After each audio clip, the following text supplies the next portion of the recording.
So let's come back home where Nigeria's new president, Bola Ahmed Tinubu, last week signed the country's new electricity bill, which has been widely appraised as a curtain raiser for the country, whose electricity supply is at suboptimal level, around 4,000 megawatts. Let's bring in new electricity bill 2023 into context now, as we turn to my guest here in the studios. Sina Sipasi is an energy and finance expert and a partner at ALX.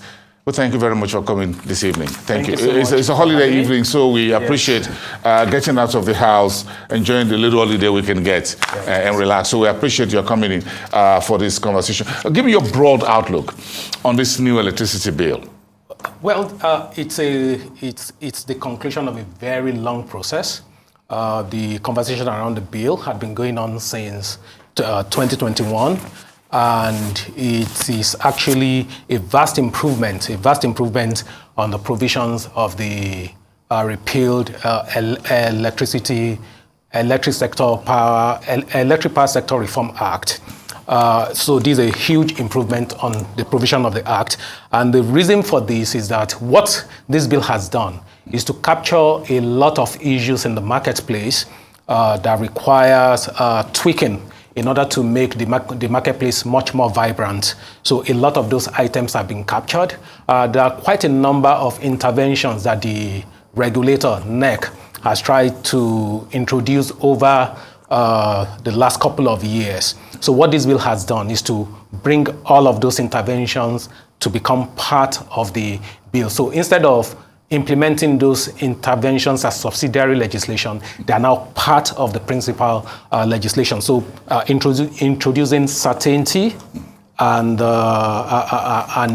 predictability to those provisions. Because previously, as long as they exist as guidelines, you have a situation where NEC may tweak the provisions of those guidelines. However, because they are now part of the legislation, many of those positions are now set, and nobody can tweak them just anyhow. You have to go through the whole range of regulatory process in order to tweak them. It's been nearly 10 years since November 2013, right, isn't it? Yeah, since the privatization. Yes, since the privatization. Yes. So it's been roughly 10 years. In a couple of months, it'll be 10 years. How far do you think we've traveled? Well, we've had 10 years of traveling, but we've not gone very far. When the privatization was happening in 2013, the thinking in the market was that in the next 3 to 4 years, the market was going to transition from the transition stage to the medium-term stage. But of course, a lot of things happened. Things with respect to lack of proper preparedness by the companies that acquired assets, especially the distribution companies, and also lack of decisiveness in policy implementation on the part of government. So where the market ought to transition to cost-reflective tariff, we had a situation where government was hesitant, and the situation where government kept regulating price and insisting that electricity must be sold within a certain bandwidth. So that really had slowed down the market, had made it impossible for the market to move the way it ought to move. It has also, to some extent, robbed the government of that legal, moral high ground to be able to take steps it ought to take as an effective regulator. So what has been happening has been a lot of short-term intervention to ensure that the market continues to float.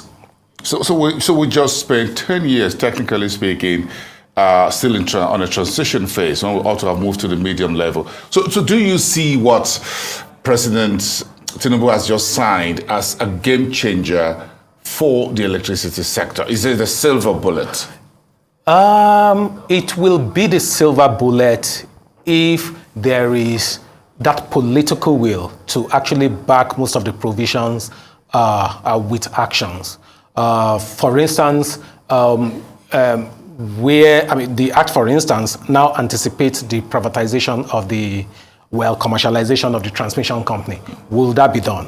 The Act looks at a situation where the transmission company is not going to perform the role of the system operator. Would that be implemented? And the Act also looks at quite a number of next step reforms that ought to be done. Would those reforms be undertaken? If they were undertaken, we will certainly move quite quickly, because the truth also is that the market has learned a lot. We don't have playing in the market any longer people who are still trying to learn. No, a lot of people playing in the market already understand the market, and they understand the market in the context of our environment, in the context of our socio-political system. So they are better prepared, and I think really there's no better time for the government to actually stay true to its reform agenda and actually see it through, so that we exit, and we can exit quite quickly the transitional phase and move to the medium phase. Actually, in some way, we are already doing some of those items that ought to happen in the medium phase, which includes embedded,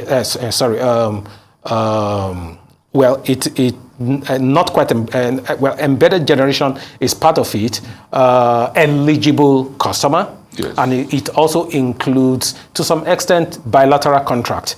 And you see a situation, even when NEC was not ready, where you have quite a number of the discos, especially Ikeja disco, entering into bilateral contract with certain sectors of the society. The economy, yes. And then you find a situation where NEC regulation was struggling to catch up, with what they were doing. So you could see the market is almost ready for that medium-term stage, and we're already moving there. So it shouldn't be too difficult to start implementing. So what would make this new electricity bill come alive? That's what I'm looking at. Yeah, we're not doing badly in terms of signing bills and putting acts together, but what will make it come alive? Is it far more on the side of the investors? Is it more on the side of the regulators, inside of those who are existing in the market, or moving ahead with the privatization that were not concluded, as it were, under the Buhari's administration in terms of the other power assets that was to be onboarded to the private sector? Okay. Like I said, the market can move very quickly now. But another thing to consider, this is where this new law may help. This new law somehow has introduced more players on the regulatory side. And because these players on the regulatory side are going to be governing a smaller space, they are far more flexible than a situation where you have one single regulator and one government trying to regulate what happens in the entire country. So if a player like Lagos, for instance, that has now been recognized as a regulator, both under the Constitution and under this law, right? Because this law recognizes state electricity boards and state electricity regulator. Now, in Lagos State, for instance, looking at the market that exists within Lagos State, is it industrial market? Is it certain customers that are able to pay premium for premium services, right? They can come they can come up with laws. With laws and regulations and guidelines that can actually fast track a certain investment. And there's something about this market. When you see that a particular thing is working, it's viable, there's a way actually in this market that those activities get replicated by other actors. So the fact that we have states coming into the fray with their own innovation, not having the type of constraints that the federal government has, we might actually see a more nimble market that is able to respond. Are we likely to see more power distribution companies, the way things are going, since the states can now generate on their own? We haven't thought about that. Not necessarily. Not necessarily because of structural problem. Okay. The first structural problem is that the existing distribution companies already, more or less, cover all the viable spaces when it comes to distribution. All of them, all the viable spaces are already captured. They are operating under a license that requires them to operate for a number of years, right? Yes, and maybe those licenses are about expiring, right? However, in their contract, they signed a contract which allows some of these the contract to be renewable under the same, basically under the same legal framework.